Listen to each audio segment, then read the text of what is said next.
Hello friends, myself Ravindra Jadhav, Assistant Professor, Department of Commerce, KJ Somaya College of Arts, Commerce and Science, Kopargaon. Friends, this year Savitribai Phule Pune University revised the syllabus for SY BCom class. So today we are going to discuss the syllabus of corporate accounting first.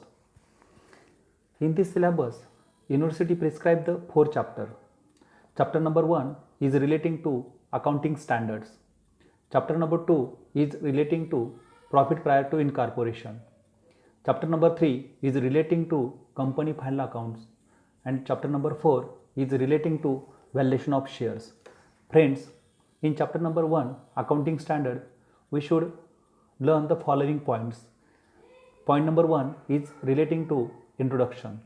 In this point, we should learn the meaning of accounting standard, the nature of accounting standard, scope of accounting standard boards, and number of accounting standards introduced by the accounting standard boards in India. The second point is relating to accounting standard number 5. Accounting standard number 5 is relating to net profit or loss for the period, prior period items, and changes in accounting policies. Chapter accounting standard number 2, that is accounting standard number 10, is relating to property, plant and equipment. Friends, before that accounting standard number 10 was relating to accounting for fixed asset, but now this accounting standard is renamed as the property, plant and equipment instead of the accounting for fixed asset. Accounting standard number 14 is relating to the accounting for amalgamation. In this accounting standard, we should learn about what are the accounting treatment regarding the amalgamation, absorption and external reconstruction of the company. Then the last accounting standard number 21, is related to the consolidated financial statement. That means in this accounting standard, we should learn the various accounting provisions relating to the holding company. Then chapter number 2 is related to the profit prior to incorporation. In this chapter, we should cover the following points. Point number 1, introduction to the process of incorporation of the company. That means in this chapter, we should discuss what do you mean by the profit prior to incorporation and what do you mean by the profit post incorporation. Similarly, which process should adopt for the profit prior to incorporation. Then in second point, we should discuss the difference between incorporation and commencement of a company. The next point, we should cover the accounting of income and expenses during pre-incorporation period and post-incorporation period of the company. And last point is relating to basis of allocation and appointment of income and expenses for the pre-incorporation period and post-incorporation period.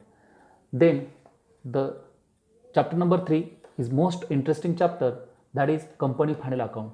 In this chapter, we should learn how to prepare the company final account. So for the purpose of syllabus, we should cover the following points in this chapter. Point number 1 is preparation of company final accounts.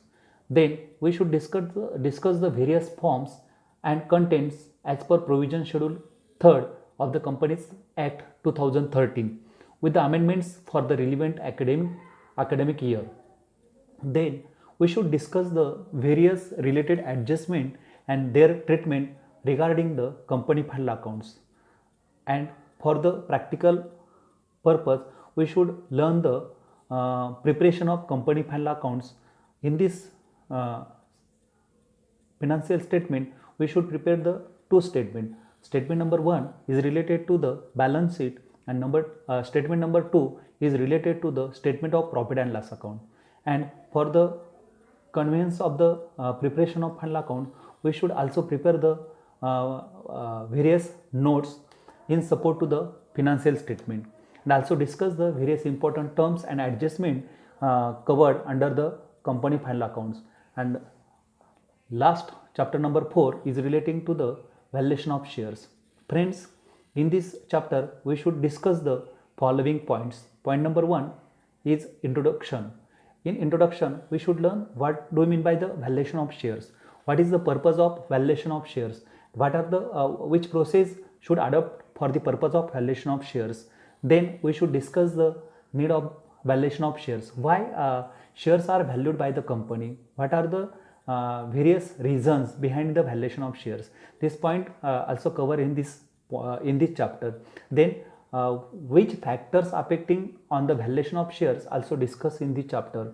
And for the practical purpose, we should discuss about the methods of valuation of shares. There are various methods of valuation of shares. Here, for the purpose of syllabus, we should discuss 3 important methods of valuation of shares. Method number 1 is intrinsic value method.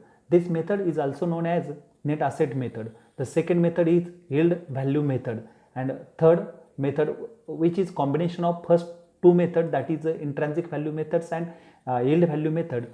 This method's name is fair value method. So this syllabus is very interesting for second year BCom student. I wish you all the best for learning this new syllabus. Thank you very much.